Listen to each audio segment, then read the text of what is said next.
Hey everybody, welcome back to History Student Reacts. Today we'll be watching Justinian and Theodora Part 1, From Swineherd to Emperor by Extra History. Now we've done some content on Justinian, and in particular his general Belisarius in the past, but today we'll be starting an entire series on Justinian and his wife Theodora, another Extra History series. Now, before we get into this one, I'd appreciate it if you guys would leave a like, subscribe, and check out my Patreon. It is linked down below. Now, with all of that out of the way, let's jump right into this reaction.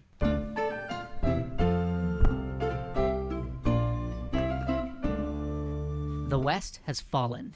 Britannia was abandoned centuries ago. Gaul is overrun by the Franks. Hispania is a Visigothic province now, and North Africa has fallen to the Vandals. Yeah, if we're coming in just before Justinian takes power, this is definitely not a high point for the Roman Empire.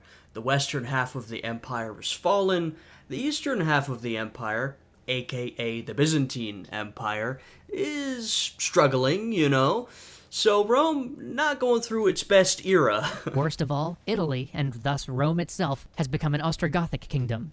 Only the east still stands. But even in the east, Huns and Bulgars press in on the north, and in the south, war rages with the mighty Sassanid Empire. Yeah, I mean, we're pretty near the beginning of what we know as the Byzantine Empire. I know some people have an issue with that term because it's anachronistic. It wasn't used at the time, and thus is a little misleading, but for the sake of clarity, I use Byzantine Empire and Eastern Roman Empire interchangeably. This is near the beginning of the Eastern Roman Empire, which I guess we're counting as when the West fell and we had a sort of independent Byzantine Empire, quote-unquote. It's all very complicated, and we've got pretty typical Byzantine themes already, such as being surrounded on all sides by your enemies, infighting, struggling to survive, even though we're so early in the timeline. I mean, if we zoom out, look at how long the empire is going to survive. Justinian is still pretty early in the process. Not even Anatolia, the heart of the empire, home of Constantinople herself, is safe.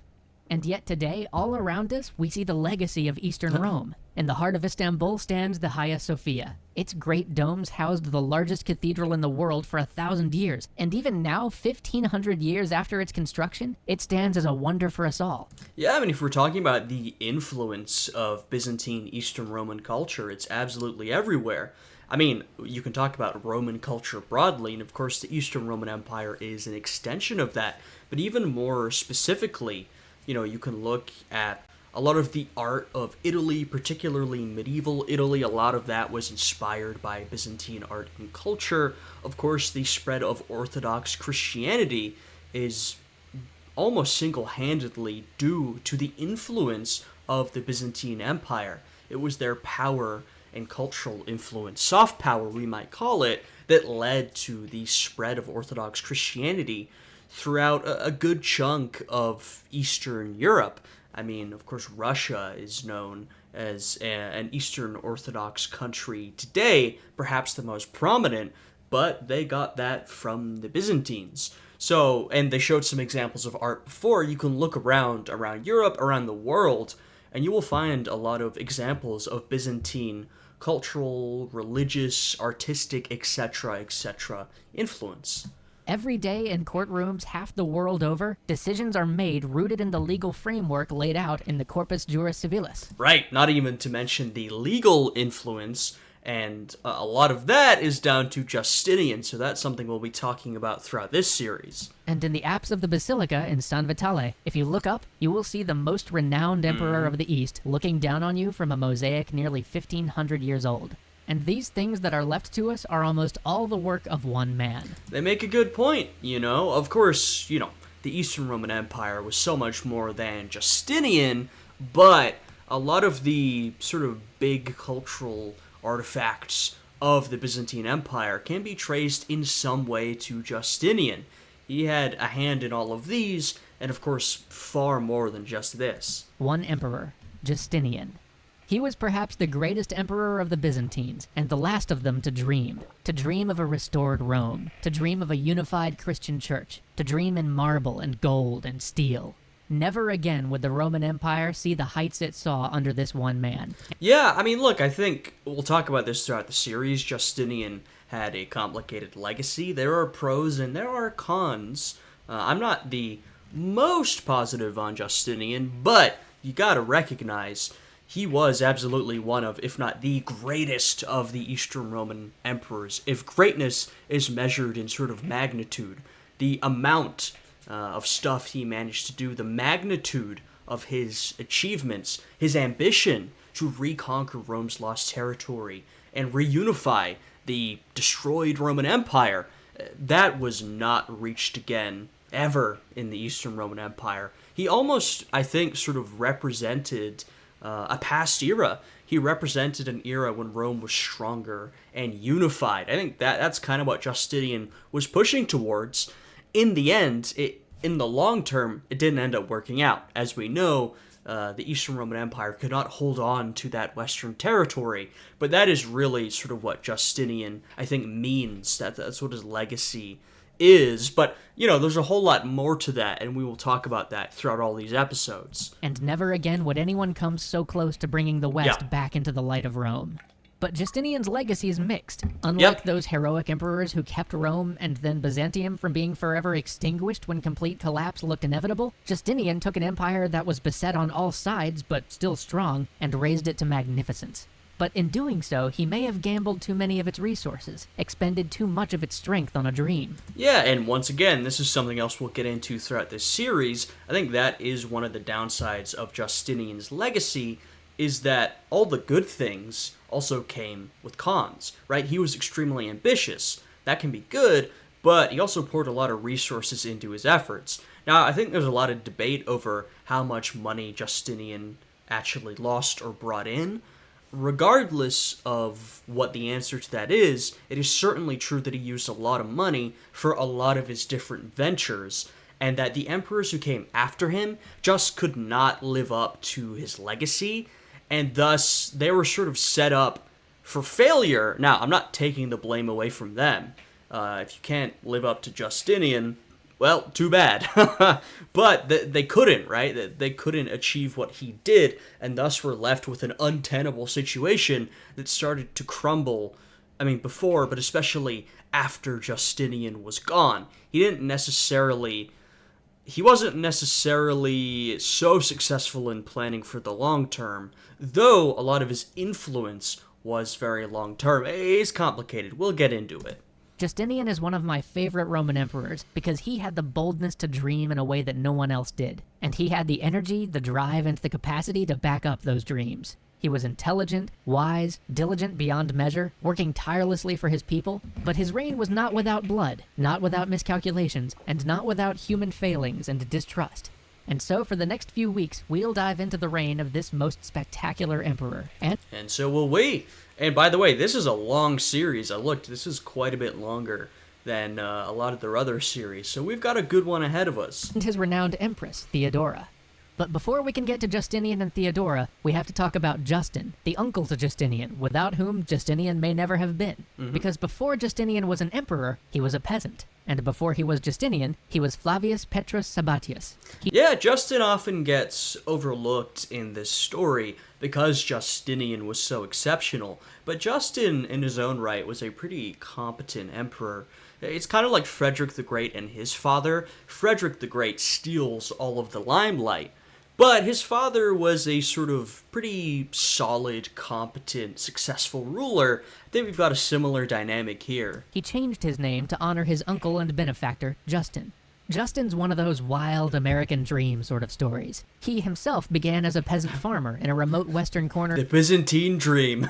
of the empire. He spoke Latin in a world that had become almost entirely Greek and owned nothing but the clothes on his back. But despite all this, he made his way to that monumental city, the heart of the empire, Byzantium, and sought his fortune. He joined the army and was assigned to the palace guard. He quickly rose through the ranks, and as he did so, he brought his family to join him. Having no children of his own, he doted on his nephew, young Flavius Petrus Sabatius. I will say it's funny when you get to an era of the Roman Empire, the Eastern, but still the Roman Empire, where speaking Latin and not Greek is kind of like, you country bumpkin. A lot of people still spoke Latin. I don't want to downplay that. But this is an era when Greek was the language of the empire, essentially. The language of politics and commerce, etc., etc.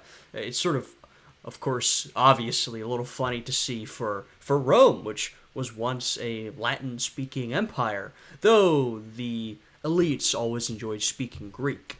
And while he, Justin, was an illiterate farmer, he was determined to give his young nephew Sabbatius the finest education in law, theology, and rhetoric. He also made sure to get Sabbatius appointed to the royal guard, and in gratitude, Sabbatius took on the name Justinianus, or as we call him, Justinian. Then Justin, and by extension Justinian's big break came. When the Emperor Anastasius, the emperor who Justin served, died, he left the throne without an heir, and a succession crisis began. Justin, at this point being the head of the executors, or the imperial guard, and thus the only guy with troops in the capital city, was going to be essential to deciding who the next emperor would be. We've got some classic palace intrigue. Emperor dies, succession crisis. This is very typical for the Byzantine Empire. And who has the power in this situation? Well, a lot of people, but especially the guy who has military force at hand, the palace guard. Hey, take a look at them palace guards throughout history. They've got a lot of power. So one of the imperial officials tried to bribe Justin in order to get him to support their favored candidate. But Justin, probably at the suggestion of Justinian, promptly took the bribe and used it to bribe influential senators to support him instead. As he had the only troops in town and the support of the Senate, Justin was raised to the imperial purple. But Justin had no education. He only had experience as a soldier and a swineherd, and he realized he would need help running the empire. Doubly so because he was seen by many as less legitimate than the nephews of the previous emperor, who were... Yeah, now, legitimacy is very important, of course, when you take over a position as emperor, right? You need people to, in one way or another, believe that you deserve to rule. Now, you can gain legitimacy through a lot of different methods, but it's important to have it however you get it. We do see in this story something that was also common to especially more chaotic periods of Roman history, where you had the most unlikely of people becoming emperor. Now, obviously Justin was in a prime position, so if you look at it from that angle, he wasn't the most unlikely, but just taking his whole life story, you never would have thought that this guy would become emperor of the Byzantine Empire. You see a lot of these types of characters, and though, you know, those from more well-known or royal backgrounds do come in with a little more legitimacy off the bat, like I said, you can gain legitimacy in a lot of ways. Still alive. And for this help, he turned to Justinian. Justinian rapidly went to work, closing the rift between the church in Rome and the Byzantine church, an act which... I'm sure that rift will stay closed forever. ...legitimacy to Justin's reign, while at the same time pardoning and promoting the most talented men who the previous emperor had imprisoned or condemned, securing Justin loyalty within the palace. Next, Justinian had to secure Justin's new reign on a military front, so he also made peace with a popular general named Vitalian, who had rebelled against the religious policies of Justin's predecessor, and still had an army inside Byzantine borders. Unfortunately, Vitalian was a little too popular, and in an act which displays the ruthlessness that Justinian tried to avoid but certainly wasn't above, Justinian had Vitalian assassinated shortly after he returned to Byzantium. Oh yeah, I mean, Justinian was certainly a ruthless character. We'll see that through his entire career. This was someone who was very ambitious, very driven to achieve his goals, and he would achieve those goals. And if you stood in front of him, you would be moved or done away with. You know what I mean? Like, this was not a man who would be stopped in his endeavors, and he was willing to commit brutal acts, murder, of course, but as we will see, he was also willing to commit murder on quite a large scale in order to achieve his goals. So yeah, someone who was willing to do, as I'm sure he looked at it, willing to do what it took to achieve and maintain his position. Because Justinian was a man who just did everything at once, it was also about this time. And I will say, not that that was sort of unusual for this era, right? There was a lot of brutality, violence, murder, and torture in politics. That was not unusual. What's unusual about Justinian is just how successful he was. Time that he met Theodora.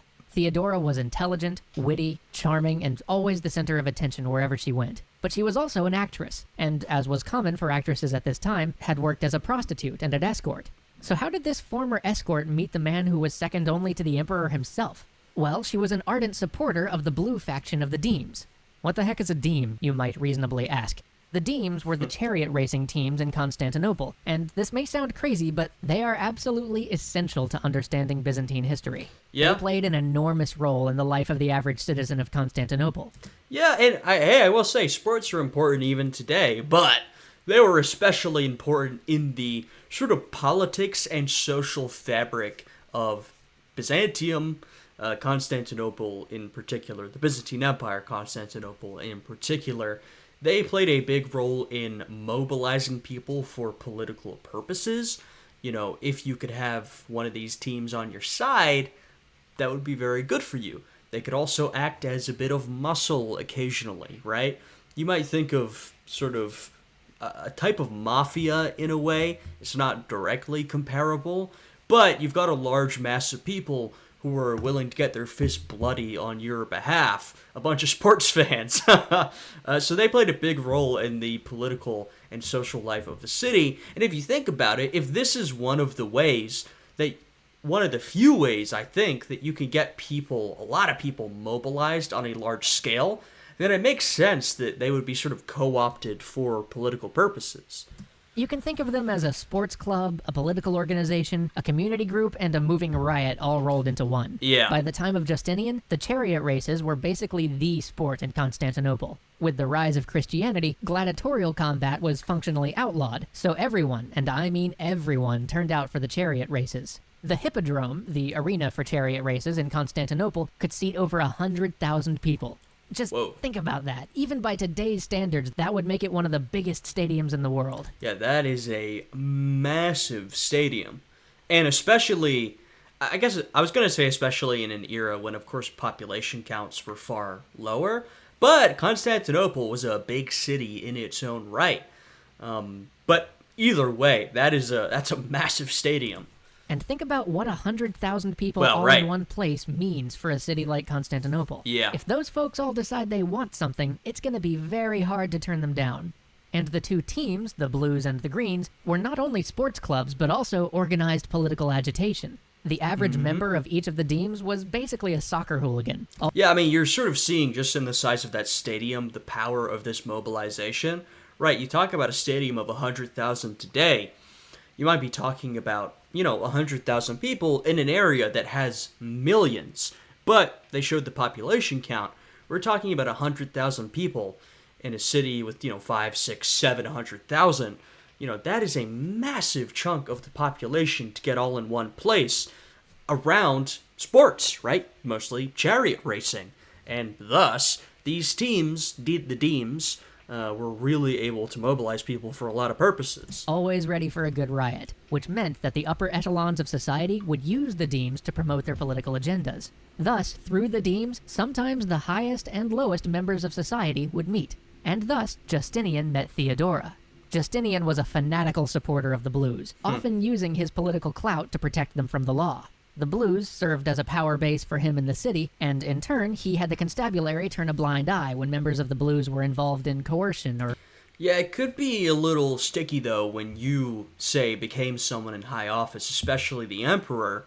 You might have your favorite team, your favorite Deme, Justinian, big Blues fan, but it can be a bit of a problem if you're supposed to be the emperor and you have so much favoritism towards one or the other. Some emperors found themselves having to moderate a little bit. Or extortion, or occasionally outright banditry. Through the Blues, Justinian and Theodora met, and instantly fell in love. And although they lived together, they couldn't marry, because there was a law against government officials marrying actresses, a law which he would get his uncle to repeal as soon as he had the power to do so. Unfortunately for Justinian and Theodora, Justin's wife, much as she loved her nephew, wouldn't let him repeal this law. But shortly after her death, the law... I mean, also, in some ways, this is Theodora, someone who was an actress and was a sex worker for at least part of that. Someone who was from the bottom rungs of society. And Justinian, someone who would become emperor and already had a lot of power. Sure, there's a big gap there. But at the same time, we remember the beginning of this video, Justin and Justinian had come from humble backgrounds. Now, Justinian had more been brought up and educated in this type of environment, this elite environment, but he still had those roots. So on one hand, it's like, wow, that's a crazy mismatch. On the other hand, they both did come from humble backgrounds, essentially. So maybe the match, makes a little more sense when you look at that. Law was wiped from the books, and Justinian and Theodora became husband and wife. Justin followed his wife shortly thereafter. And also, we're about to get to, Justinian Emperor. Theodora, she was a very strong-willed individual, something that we will see throughout this series.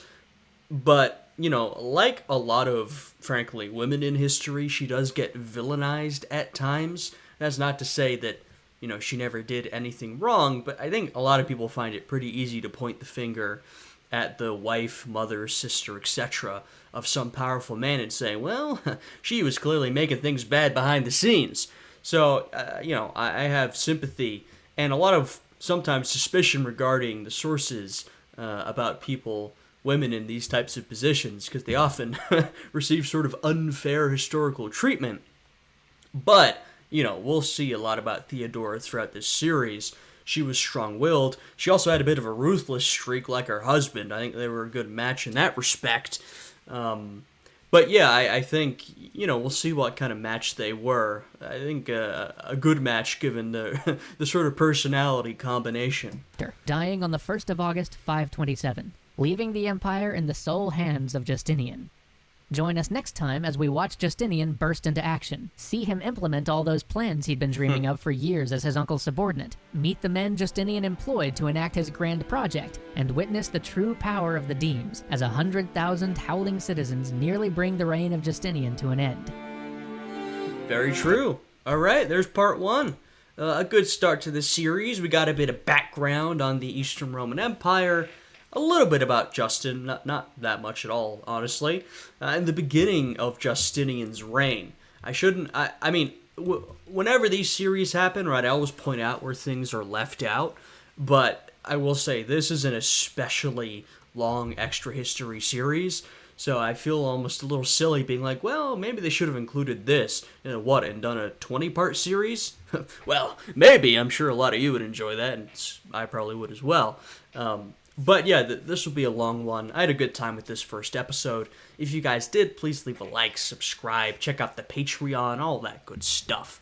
I hope you guys are all having a good day today, and I'll see you again next time. Goodbye.